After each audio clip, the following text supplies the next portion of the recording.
সম্মানিত মুসল্লিয়ান ইকরাম, পবিত্র মাহে রমজান মাস আমাদের কাছ থেকে বিদায় নেওয়ার পর শাওয়াল মাসের আজকে দ্বিতীয় জুমা। এই জুমায় আজকের আলোচ্য বিষয়ে এই মাসের কিছু ফজিলত গত জুমায় আলোচনা করেছি। এই মাসে সবচেয়ে ফজিলত যেটা, এই মাসে শাওয়াল মাসের 6টি নফল রোজা রাখা, আল্লাহ পাক রব্বুল আলামিন সারা দিবস রোজা রাখার সব দান করবেন। এই বিষয়ে শাওয়ালের 6 রোজার যে একটা ফজিলত, একটি ঘটনার মাধ্যমে আমরা শিখে নিব। আমরা আমাদের জন্য শিক্ষণীয় এই শাওয়াল চাঁদের 6টি রোজার যে কত বড় দাম আর কত বেশি। আমরা দুনিয়াতে যারা ধনাত্মবান ব্যক্তি যারা, তারা বাড়ি পাহারা দেওয়ার জন্য লোক রাখে, টাকা দিয়া কি রাখে, লোক রাখে, গেটের মধ্যে লোক রাখে। যারা ধনাত্মবান ব্যক্তি, বাড়ি ঘর বিল্ডিং ওয়াল করা এবং গেট আছে, সেখানে কি দারোয়ান রাখে, সিকিউরিটি গার্ড। কিন্তু কোটি কোটি টাকার মালিক আমরা কি কবরে সেই পাহারাদারের জন্য কোনো কিছু পাঠিয়েছি? কবরও তো পাহারাদার লাগবে। মনকার নেকির 2 ফেরেশতা আসবে না? একটা আযাবের ফেরেশতা আর একটা নেককার ফেরেশতা কবরের মধ্যে আসবে, সওয়াল করবে। সেই কবরে আজকে এমন একটা আমলের কথা বলবো, সেই আমলটা যদি আমরা সকলে করতে পারি, তাহলে কবরের জগতে অন্ধকার কবরে 6 জন পাহারাদার নিয়োগ হবে। কয়জন পাহারাদার? 6 জন পাহারাদার দরকার আছে না? কবরে তো পাহারাদার দরকার আছে। হযরত সুফিয়ান সাউরি রাহমাতুল্লাহি আলাইহি বিখ্যাত হাদিস বিশারদ ব্যক্তিত্ব একজন লোক। সিয়াসতটা 6টি হাদিসের কিতাব সহিহ, তার মধ্যে একটি কিতাবের নাম হলো তিরমিজি শরীফ। বুখারী শরীফের নাম আমরা অনেকেই জানা। বুখারী শরীফ না বললেও সাধারণ মানুষ যারা, তারা বুখারী শরীফের নাম কইতে পারে। মানে কিতাবের মধ্যে সবচাইতে, হাদিসের কিতাবের মধ্যে সবচাইতে উন্নত 1 নম্বর কিতাবের নাম কি? বুখারী শরীফ। এরপরে আছে মুসলিম শরীফ, এরপরে আছে ইবনে মাজাহ শরীফ, আবু দাউদ শরীফ, এরপরে তিরমিজি শরীফ। তিরমিজি শরীফের প্রায় পৃষ্ঠাতেই সেই হযরত সুফিয়ান সাউরি রাহমাতুল্লাহি আলাইহির নাম পাওয়া যায়। উনি একজন আল্লাহওয়ালা বিশেষজ্ঞ হাদিস বিশারদ ছিলেন। ওনার যখন টাকা হতো, উনি মক্কায় চলে যেতেন। কোথায় চলে যেতেন? খানায় কাবার দরবারে। আর আমাদের মুসলমানদের অবস্থা এমনই হয়েছে, টাকা হলে কোথায় চলে যায়? সিঙ্গাপুর যায়। বেশি টাকা হলে সিঙ্গাপুর যায়, আমেরিকা যায়। টাকার গরম আছে না? টাকার গরমে এবার মার্কেটিংটা করব ওয়াশিংটনে, সিঙ্গাপুরে গিয়ে মার্কেট করে। বাংলাদেশে যেমন কাপড় নাই, বাংলাদেশের কাপড় বিদেশে গিয়ে বিক্রি হয়, কারণ টাকার গরম। তো টাকার গরমে থাকতে পারে না, সিঙ্গাপুর গিয়ে মার্কেটিং করে। এইরকম আবার অনেকেই টাকার গরম বাবার দরবারে মান্নত করে 2টা গরু নিয়ে, আবার খাসি নিয়ে অথবা মহিষ নিয়ে যায়, টাকার গরম। আবার কাহারও টাকার গরম মক্কা মদিনা চলে যায় বাবা কাবার দরবারে। কম সুবহান। সুফিয়ান নাম ছিল সুফিয়ান, সুফিয়ান সাউরি রাহমাতুল্লাহি আলাইহি। ওনার যখন টাকা হতো, উনি চলে যাইতেন কোথায়? মক্কা মদিনা, কাবার দরবারে। সুবহানাল্লাহ। বাবার দরবারে না গিয়ে চলে যেতেন কাবার দরবারে, কারণ খানায় কাবা এমন একটি ঘর,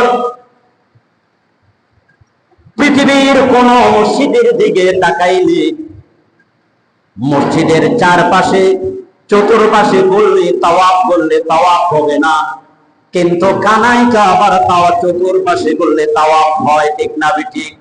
তাওয়াফ মক্কা খানায় কাবা ছাড়া আর কোথাও তাওয়াফ হয় না।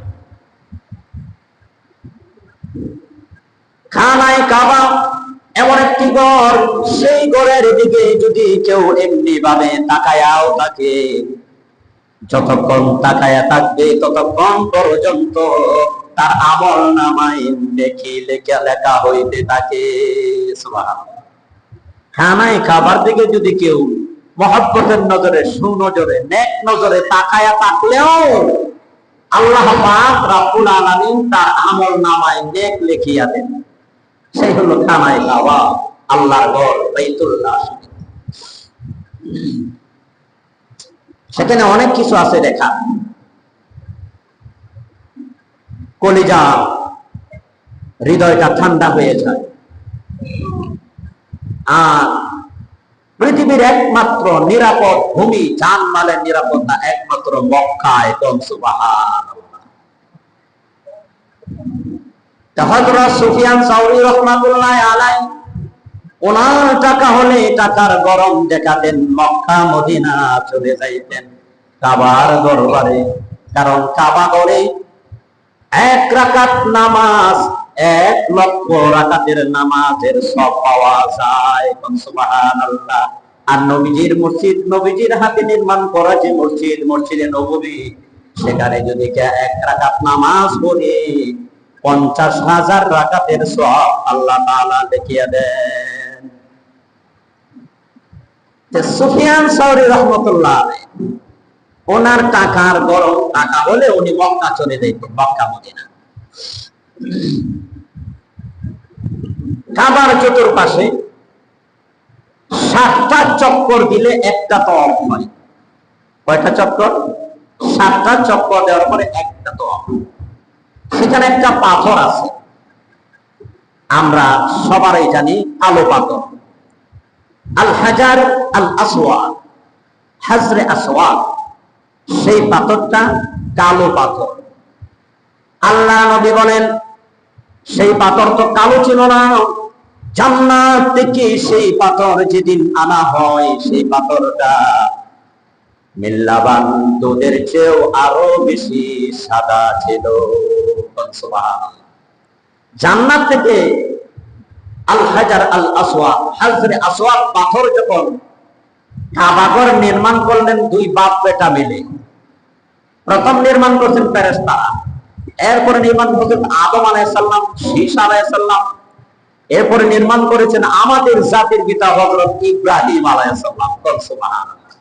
তার ছেলে হযরত ইসমাঈল আলাইহিস সালাম ছিলেন যুগালী, আর ইব্রাহিম আলাইহিস সালাম ছিলেন মিস্ত্রি। বাপ বেটা মিলে কাবাঘর নির্মাণ করেন। যখন কাবাঘর বুক পর্যন্ত, সিনা পর্যন্ত গাঁথনি হয়েছে, উপরে কাজ কেমনে করবেন? তখন তো কোনো লিফট ছিল না। কাবাঘর নির্মাণ, আল্লাহ তাআলা বলছিলেন যে ইব্রাহিম একটি কাবাঘর নির্মাণ করো, তা ঘর নির্মাণ করো।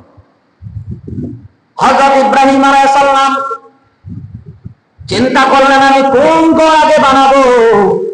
যে ঘরে ঘুমাবো সেই ঘর আগে বানাবো না, যে ঘরে আমার আল্লাহকে সেজদা দেব সেই ঘর আগে বানাবো। আল্লাহ তাআলা নকশা দেখে দিলেন, এখানে ঘর নির্মাণ করো। ইট নাই, সিমেন্ট নাই, বালু নাই, কি দিয়ে নির্মাণ করবেন? আল্লাহ পাক রব্বুল আলামিন জানায় দিলেন, ইব্রাহিম রে, একটি পাথর আরেকটি পাথরের উপর আরেকটি পাথর আমার নামের উপর রেখে দাও। সুবহানাল্লাহ। হযরত ইব্রাহিম আলাইহিস সালাম একটি পাথরের উপর আরেকটি পাথর বিসমিল্লাহির রহমানির রহিম বলে পাথরটা যখন রেখে দেন, ওই 2টি পাথর মোমের মতন গলিয়া অ্যাডজাস্ট হয়ে যায়, জোড়া লেগে যায়। সুবহানাল্লাহ। খানায় কাবা যখন সিনা পর্যন্ত নির্মাণ করা হয়েছে, আল্লাহ তাআলা জান্নাত থেকে আল হাজার আল আসওয়াদ, হাজরে আসওয়াদ পাথর পাঠিয়ে দিলেন। পাথরটা কি ছিল? কালো না সাদা? দুধের চেয়ে আরো সাদা ছিল। বনি আদমের গুনাহ চুষতে চুষতে, হাদিস শরীফের মধ্যে আছে, কোন ব্যক্তি যদি হালাল টাকা নিয়া, হালাল টাকা নিয়ে হজ করতে যায়, হজ করার সাথে সাথে ওই হাজরাতে চুম্বন করার সাথে সাথে ওই হাজরে আসওয়াদের দায়িত্ব হয়ে যায় যে চুষ কাগজ যেমন পানিটাকে চুষে নেয়, ওই চুষ কাগজের মতন বনি আদমের গুনাহটা চুষে নিয়ে খেয়ে দিলে ওই পাথর। বনি আদমের গুনাহ চুষতে চুষতে খেতে খেতে পাথর দুধের চেয়েও সেই সাদা পাথর কালো পরিণত হয়েছে। আল্লাহ নবী একটি দেওয়ালের কোনায় সেই পাথরটা রাখে, সেখানে হাজী সাহেবরাকে চুম্বন করেন। জমা দেওয়ার সাথে সাথে একটি বাচ্চা সবে মাত্র যেমন মার পেট থেকে জন্মগ্রহণ করলো, প্রসব করলো, এই বাচ্চারা যেমন কোনো পাপ থাকে না। হালাল টাকা দিয়ে হজ করার সাথে সাথে ওই হাজরাত আসওয়াদে সুমা দেওয়ার সাথে সাথে ওই লোকটা বেগুনাহ মাসুম হয়ে যায়। সুবহানাল্লাহ। হজ করতে চায় না, হজ ফরজ হয়ে গেছে, অনেকের হজ ফরজ। আল্লাহ তাআলা বলেন ওয়ালিল্লাহি আলান নাসি হিজ্জুল বাইতি মান ইসতাতা ইলাইহি সাবিলা। কাবাঘর পর্যন্ত পৌঁছার মতো যাদের সামর্থ্য আছে তারা যেন আল্লাহর ঘর তওয়াফ করে, আল্লাহর ঘরকে তওয়াফ করে এবং হজ করে। সুবহানাল্লাহ। আরেকটি কোনায় একটি জায়গার নাম হলো রুকনে আমিনী। রুকনে আমিনী হাজরা আসে চুম্বন করে, হাজরা আসওয়াদে চুম্বন করে রুকনে আমিনী, সেখানে 2 রাকাত হাজী সাহেবরা নফল নামাজ পড়ে। ওই জায়গাটা বড় বরকতময় জায়গা। আল্লাহর নবী দোয়া পড়তেন, দোয়াটি হচ্ছে অনেকগুলি দোয়া আছে, তার মধ্যে একটি দোয়া রব্বানা আতিনা ফিদ দুনিয়া হাসানাতাও ওয়া ফিল আখিরাতি হাসানাতাও ওয়া কিনা আযাবান নার। আল্লাহর নবী দোয়া পড়তেছেন, হাজরা আসওয়াদ থেকে রুকনে আমিনী তাওয়াফ করার সময় যদি এই দোয়াটা কেউ পড়ে, হাজরা আসওয়াদে চুম্বন করে, আল্লাহর নবী বলেন তার গুনাহ মাফ হতে থাকে না, শুধু আল্লাহ রহমতের ফেরেশতা তার দোয়ার সাথে আমিন আমিন বলতে থাকে। সুবহানাল্লাহ। রাসূল করিম সাল্লাল্লাহু আলাইহি ওয়াসাল্লাম সামনের কাতার আগে গ্রহণ করে বসেন। হুজুর সাল্লাল্লাহু আলাইহি ওয়াসাল্লাম রুকনে আমিনী ওই জায়গায় যখন আল্লাহর কাছে দোয়া করতেছেন, রব্বানা আতিনা ফিদ দুনিয়া হাসানাতাও ওয়া ফিল আখিরাতি হাসানাতাও ওয়া কিনা আযাবান নার, পিছন থেকে কে যেন বলতেছে আমিন। সুবহানাল্লাহ। হযরত জিবরাইল আলাইহিস সালাম নবীজির পিছনে এসে বলেন আমিন। সুবহানাল্লাহ। নবীজি কে আমিন বলল? এখন তো খানায় কাবায় হজের সময় অথবা হজ ছাড়াও লক্ষ লক্ষ লোক যায়। তখনকার যুগে তো এত লোক ছিল না, লোক কম ছিল, ঠিক না বেঠিক? নবীজি দোয়া করতেছেন, কে যেন পিছন থেকে আমিন আমিন বলতেছে।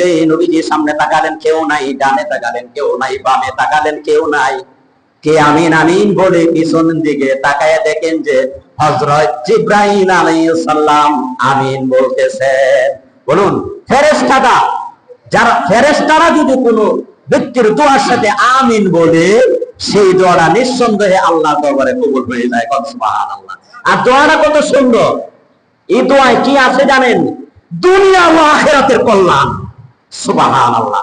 দুনিয়াতেও কল্যাণ চাচ্ছেন, আখিরাতেও কল্যাণ চাচ্ছেন আল্লাহর কাছে। কি বলতেছেন? রব্বানা, হে আমাদের রব, আতিনা ফিদ দুনিয়া হাসানা, রব্বুল আলামিন দুনিয়ার জীবনে আমাকে হাসানা দান করো, আমাকে কল্যাণ দান করো, আমাকে সুখ শান্তি দান করো। সুবহানাল্লাহ। দুনিয়াতে সুখ শান্তি পেতে হলে, কল্যাণ যদি পেতে চাই, শান্তি যদি পেতে চাই, অনেক কিছু লাগে। টাকা পয়সা, গাড়ি বাড়ি, অনেক ছেলে মেয়ে, সন্তান সন্ততি, জায়গা জমি সব মিলে সুখ। শান্তি। তাহলে আপনি বলতেছেন রব্বানা, হ্যাঁ আমাদের রব, আতিনা ফিদ দুনিয়া হাসানা, রব্বুল আলামিন দুনিয়ার জীবনে আপনি আমাকে কল্যাণ দান করুন, হাসানা দান করুন, মঙ্গল দান করুন।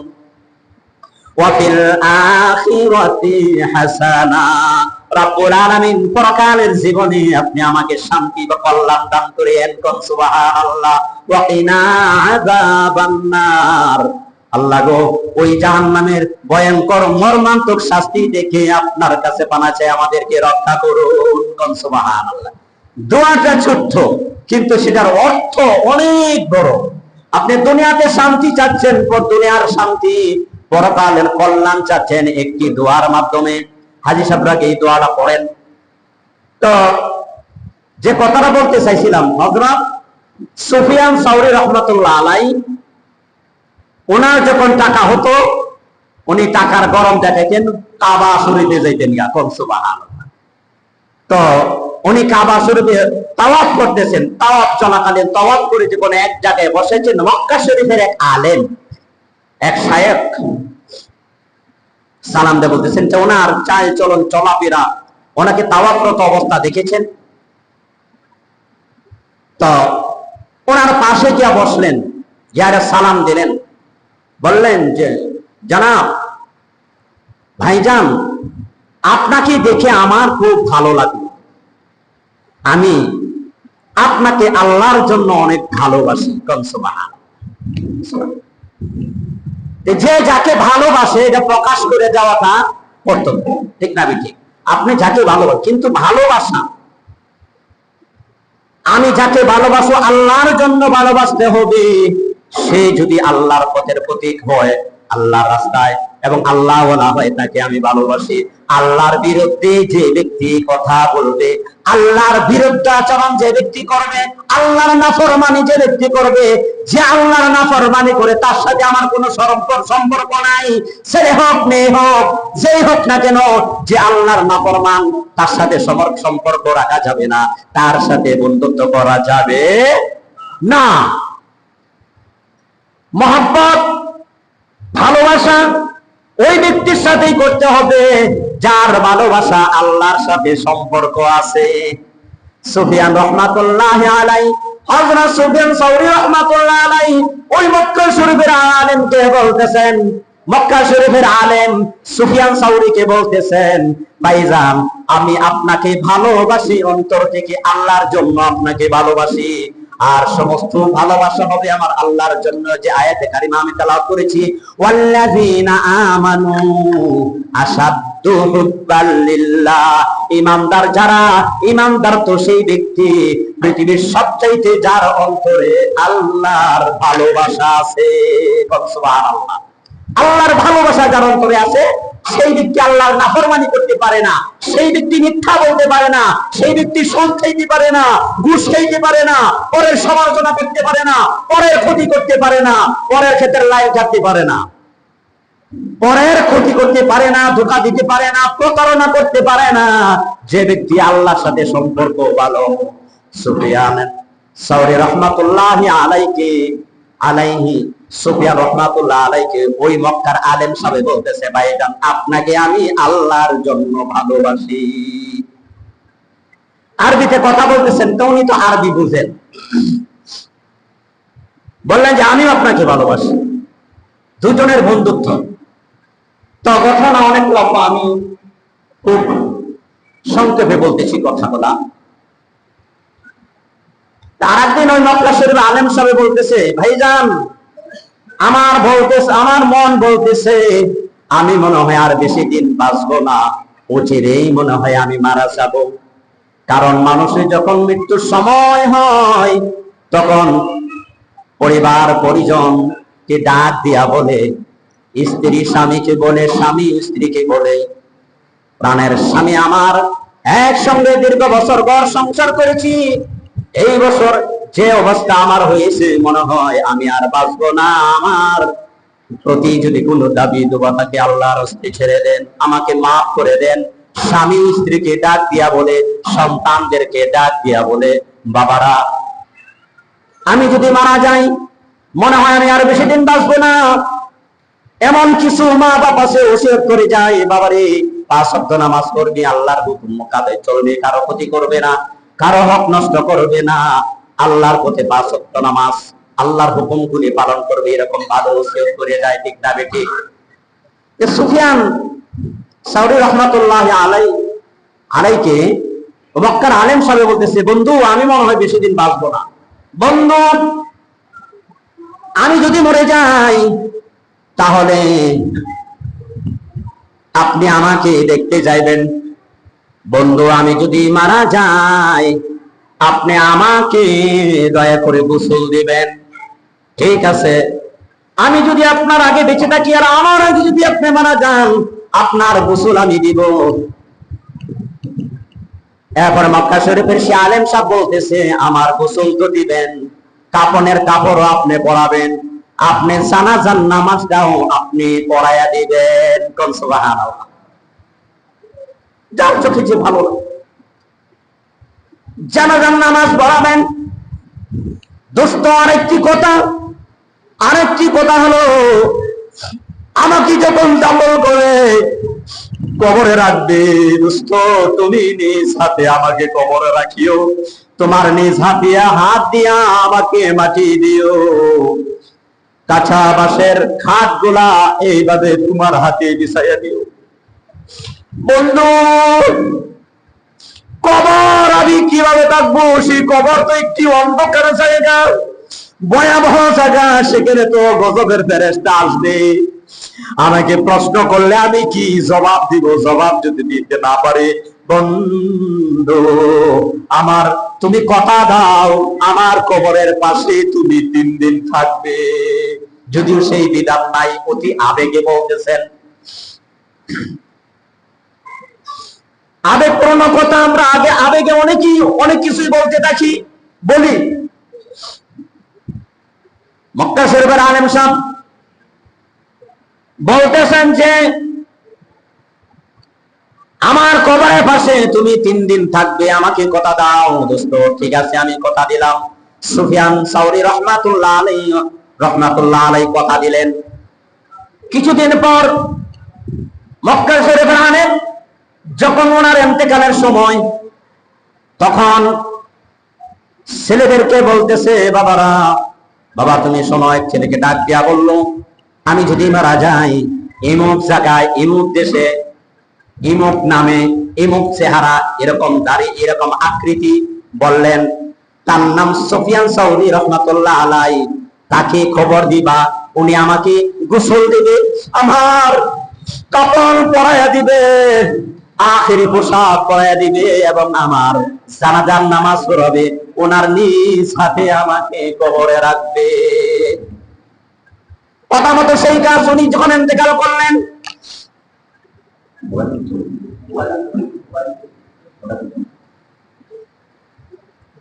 তখন ছেলে খুঁজতে খুঁজতে ওই ঠিকানা মতো তার বাবা যখন মক্কা শরীফের আলেম যখন মারা গেলেন, মারা যাওয়ার পর খুঁজতে খুঁজতে চলে গেলেন ওই জায়গা মতো। সুফিয়ান সাউরি রহমাতুল্লাহ আলাইহিকে পেলেন। হযরত সুফিয়ান রহমাতুল্লাহ আলাইহির কাছে ওনার ছেলেরা এসে বললেন, আমার বাবার নাম ইমুক, আমার বাবাকে চিনেন? যে হ্যাঁ, তোমার আব্বার সাথে আমার বন্ধুত্ব ছিল, আমাকে বড় আল্লাহর জন্য আমাকে ভালোবাসেন, আমি আপনার বাবাকে আল্লাহর জন্য খুব ভালোবাসতাম। কি খবর ওনার, উনি কেমন আছেন? আমার বাবা দুনিয়াতে নাই, আমার বাবা বলে গেছেন আপনার নিজ হাতে আমার বাবাকে গোসল দিতেন, কাফন পরাবেন, জানাজার নামাজ পড়াবেন, আপনার নিজ হাত দিয়া আমার বাবাকে কবরের শোয়া দিবেন। হযরত সুফিয়ান সাউরি রাহমাতুল্লাহি আলাইহি উনি আসলেন, আসার পর ওই মক্কা শরীফের আলেমকে, ওই বুজুর্গ ব্যক্তিকে সুন্দরভাবে গোসল দিলেন। মুর্দার গোসল যারা দেয়, মুর্দার গোসল আমরা দিতে চাই না। মসজিদে ইমাম সাহেব অথবা মুয়াজ্জিন সাহেবকে খুঁজি, নিজের বাবার গোসল যদি কোন সন্তানে বাবাকে গোসল দেয় এবং জানাজার নামাজ পড়ায় এবং কবরে শোয়ায়, আল্লাহ পাক রব্বুল আলামিন তার জীবনের গুনাহ মাফ করিয়া দিবেন। সুবহানাল্লাহ। অনেক সব যাই হোক, ঘটনা অনেক লম্বা। হযরত সুফিয়ান সাউরি রাহমাতুল্লাহি আলাইহি আসার পরে ওনাকে সুন্দরভাবে গোসল দিলেন, পবিত্র করে সুন্দরভাবে গরম পানি দিয়া গোসল দেওয়ার পর ওনাকে নিজ হাতে কাপনের কাপড় পরাইয়া দিলেন, নিজ হাতে কাপনের কাপড় পরাইয়া দিয়া এরপরে ওনাকে কবরে নিজ ইমামতি করলেন, জানাজার নামাজ পড়ালেন। জানাজার নামাজ সম্পন্ন করে কবরে কথা ওনার যে সাথে ওয়াদা করেছিলেন, উনি নিজ হাতে ওই মক্কা শরীফের আলেমকে কবরের মধ্যে শুয়াইয়া দিলেন। সুবহানাল্লাহ। যাই হোক, দাফন হয়ে গেল। কবরে শোয়াইয়া উনি তো ওয়াদা করেছিলেন 3 দিন কবরের পাশে থাকবেন, যদিও বিধান নাই, ওকে আবেগে বলছেন। সেই কবরের পাশে একটি সামিয়ানা, একটি তিরপাল আপনার টানিয়ে এরপরে সেখানে রাত ভর সেখানে পাহাড়ে দিচ্ছেন। রাত যখন গভীর হয় মানুষের তন্দ্রা আসে না, একটা তো ঘুম নিদ্রা আর একটা কি তন্দ্রা, ঘুমো না সজাগো না, মাঝে মাঝে মাথা কি করে মানে নিজবা চলে যায়। শুক্রবারেও দেখি ইমাম সাহেব যখন ওয়াজ করে বা খুতবাতে অনেকেই ঘুমায়, কারণ এটা ভালো জায়গা, বেহেশতের বাগান তো, সেখানে ঘুম আসবে। আর গানে গেলে দেখবেন ঘুম আসবে না, সেখানে শয়তানে বসায়, ঠিক না বেটি? যাই হোক, যখন তন্দ্রা এসে গেল, কে যেন বলতেছে, হ্যাঁ সুফিয়ান, তুমি এখানে কেন? তুমি কি করো? তুমি এখান থেকে চলে যাও। যাকে কবরে রাখছো তাকে পাহারা দেওয়ার কোনো প্রয়োজন নাই। সে দুনিয়াতে 6 জন পাহারাদার এই কবরে আগে পাঠাইয়া দিছে। সুবহানাল্লাহ। কয়জন পাহারাদার? আমার আলোচ্য বিষয় ছিল কবরের 6 জন পাহারাদার এই দুনিয়াতে যদি পাঠাইতে পারি কবরের সাথী হবে। তো যাই হোক, কবি সংক্ষেপে বলতেছি, এবার 1 রাত কেটে গেল, 2 রাত কেটে গেল, 3য় রাতে আবার বলতেছে, হ্যাঁ সুফিয়ান সাউরি রাহমাতুল্লাহ আলাইহি, আপনি কেন এখানে কি করেন? আপনি চলে যান, আপনি এখানে থাকার প্রয়োজন নাই, পাহারা দেওয়ার প্রয়োজন নাই, পাহারা আমরাই যথেষ্ট, আপনি খামাখা কেড়ে এখানে কষ্ট করতেছেন। ঘুমের ঘরে তাকে প্রশ্ন করলেন, 1 2 আজকে 3 রাত হয়ে যায়, তোমরা আমাকে সতর্ক করো, আমার বন্ধুর সাথে আমি ওয়াদা করেছিলাম, তোমরা বলো আমি এখান থেকে চলে যাইতে, তোমরা কারা? তখন সেই 6 জন পাহারাদার বলে, আমরা হলাম যিনি মাহে রমজানের হক আদায় করিয়াছে, মাহে রমজানের রোজা রাখার পর এরপরের মাসে শাওয়াল চাঁদে যারা 6টা রোজা রাখছে, আমরা হলাম সেই 6 রোজা। সুবহানাল্লাহ। কবরের বাড়িতে পাহারাদার হিসাবে আল্লাহ পাক রব্বুল আলামিন পাঠিয়ে দিয়েছেন। সুবহানাল্লাহ। 6 জন পাহারাদার পাঠাইতে রাজি তো, হুজুর রাহি না, অন্য রোজা কেন রাখুন? মাস এখনো শেষ হয় নাই, আরো প্রায় 18 দিনের মতন আছে এই শাওয়াল মাস। মা বোনেরা আগায় আছে, মা বোনেরা এই শাওয়াল মাসে কিন্তু 6 রোজা কবে থেকে রাখুন, কেমনে রাখুন যে প্রশ্ন করে, পুরুষেরাই প্রশ্ন করে না, আমার মা বোনেরা আগায় আছে, ইনশাআল্লাহ তারা অনেকেই 6 রোজা হয়ে গেছে। যারা রাখেন নাই, তাহলে কবরের এই প্রথম ঘাঁটি, সেখানে 6 জন পাহারাদার পাহারাদার পাঠানোর জন্য 6টা রোজা রাখবেন তো ইনশাআল্লাহ? রাখবেন তো ইনশাআল্লাহ? তাহলে কবরের 6 জন পাহারাদার হয়ে যাবে, মনকার নেকির প্রশ্নের উত্তর তারাই দিবে। আল্লাহ পাক রব্বুল আলামিন কবরে শান্তিতে থাকবেন, সারা বছর রোজা রাখার সওয়াব পাবেন। আল্লাহ তাআলা আমল করা তৌফিক দান করে, বলেন আমিন। ওয়া আখিরু দাওয়ানা আলহামদুলিল্লাহি রাব্বিল আলামিন।